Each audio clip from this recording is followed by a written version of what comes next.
Jujur aja, gue nggak ngira kalau misalkan Fujifilm itu bisa menciptakan demand kamera yang bisa lebih bagus dari kamera hybridnya Sony.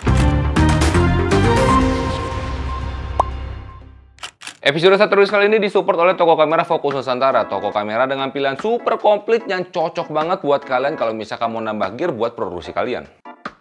Jadi kalau misalkan kalian bertanya-tanya kenapa yang nongol di Saturius saya, karena Bang Erwin itu lagi umroh. Harusnya gue syuting Saturius minggu kemarin, cuma gue minggu pergi, si Erwinnya malam pas minggunya dia pergi dan gue juga pergi. Jadi nggak dapet dan akhirnya saya berakhir di sini. Dan oke, seperti biasa, sebelum kita masuk ke informasi pertama, gue pengen ingetin dulu kalau misalkan kita lagi ada lomba foto bulanan dan di bulan Februari ini hadiahnya adalah Fujifilm X-T30. Jadi lombanya ini powered by preset kreatif Aventure kita yang merupakan preset Lightroom tercanggih di Indonesia saat ini karena udah powered by AI yang bisa auto select subject dan mengatur warna berdasarkan selection tersebut.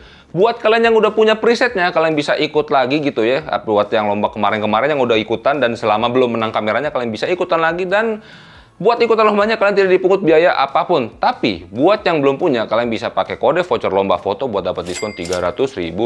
Dan di bulan ini temanya adalah Imlek. By the way, kalau misalnya kalian udah tertarik, kalian bisa lihat video announcement lombanya. Gue nyaris lupa teksnya apa, tapi ada di sini atau di sini.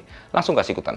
Nah, sekarang masuk ke beritanya. Di informasi pertama ini ada dari Fujifilm yang kemarin meluncurkan kamera X100VE di acara X Summit Tokyo kemarin, dimana kita juga diundang gitu ya acaranya. Makasih Fujifilm. Buat kalian yang belum tahu, kamera Fujifilm X100VE ini adalah penerus dari X100V yang diharapkan bisa memenuhi demand dan membuat harga si X100V itu, harga bekas-bekasnya, bisa menjadi lebih masuk akal. Karena kalau kalian ngecek di toko online tuh harganya nggak masuk akal gitu ya. Bahkan lebih mahal dari si X100V-nya sendiri gitu ya. Semoga dengan ada X100VE nongol, X100V-nya bisa lebih stabil, kayak gitu. Kamera Fujifilm X100V ini sekarang udah membawa sensor terbarunya Fuji di 40 megapiksel dan udah membawa IBIS juga. Dan dengan adanya IBIS ini sangat membantu buat gua dan Erwin gitu waktu nyobain di Tokyo untuk nyoba slow shutter. Gue bisa nggak perlu kayak usaha banget, stabil kayak patung gitu ya. Waktu X100V gue pakai begitu juga, soalnya buat pakai si slow shutter. Nah di sini tidak begitu, paling standby dikit, truk tahan. Nah, jadi fotonya. Nah, foto-fotonya contohnya mungkin bisa dikasih lihat. Wow, boleh dimasukin aja foto-fotonya biar kalian bisa lihat sendiri performa IBIS dan performa gambar dari si X100V ini. Dan gue yakin X100V ini menjadi kamera compact yang bakal jadi dambaan banyak street photographer gitu ya. Untuk harganya sendiri dia dijual $1.599. Belum ada info di Indonesia berapa gitu ya. Kalian pantengin terus karena gue jamin ini kamera pasti auto gaib gitu ya. Dan kalau misalkan kalian mau lihat experience kita buat pakai ini kamera atau ngeliat impresinya, silahkan cek ke channel kita aja. Udah ada 2 video soalnya. Dan next di sini ada sedikit bocoran lagi dari lensa Viltrox 135mm f1.8 Lab FE. Jadi jajaran gitu ya, yang C, Pro, nah ini Lab itu yang paling highest.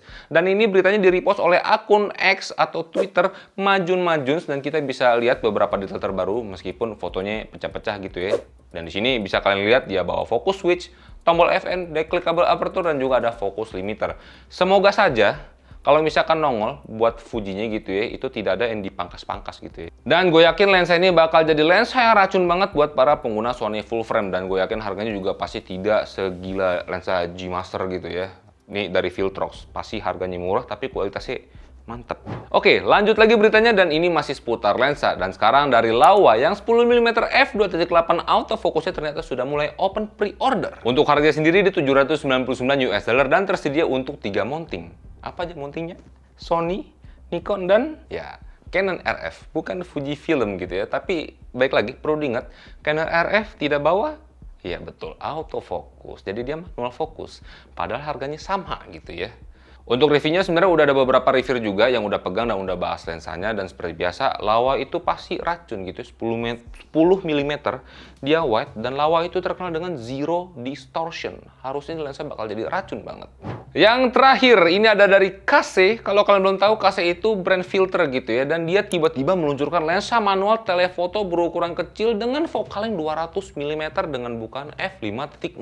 Dengan vokalin tersebut udah jelas lensa ini adalah jenis lensa tele dengan teknologi refleks. Yang kalau buat kalian belum tahu gitu ya, ini gue juga cari tahu dulu.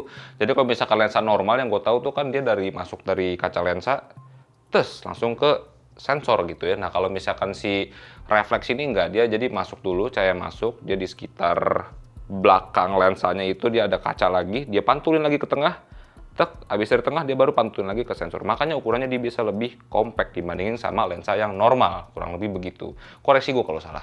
Dan teknologi reflex lens ini bukan hal yang baru karena gue sempet tahu ada juga dari Tokina gitu ya di seri SZX-nya. Tapi sayangnya dia tidak dijual di Indonesia. Jadi kita tidak pernah nyobain. Dan baik lagi yang unik dari brand ini, dia bukan brand lensa, melainkan brand filter. Mungkin bisa jadi gitu ya si Kase pengen ikutin jejak Nishi, di mana Nishi itu ngeluarin cinema lainnya gitu ya, buat lensa cinemanya maksudnya dengan nama Nishi Athena, Dewi Perang, keren namanya. Untuk lensa Kase 200mm f5.6 ini tersedia untuk banyak mounting karena emang dia manual fokus juga gitu ya, ngurusnya jadi nggak ribet mungkin perizinannya. Dan untuk harga sendiri dia di 500 US dollar dan mungkin bakal beda tipis-tipis di beda mounting. Tidak tahu ya, semoga aja sih harga sama gitu ya. Dan ya udah itu aja untuk episode Satrius kali ini. Sorry kalau ada salah penyampaian, salah informasi, tapi semoga bisa ngasih insight, informasi yang jelas untuk ke kalian juga. Nah, di sini Gus Kapito, di situ ada Wowo, dan jangan lupa untuk berkarya. Say.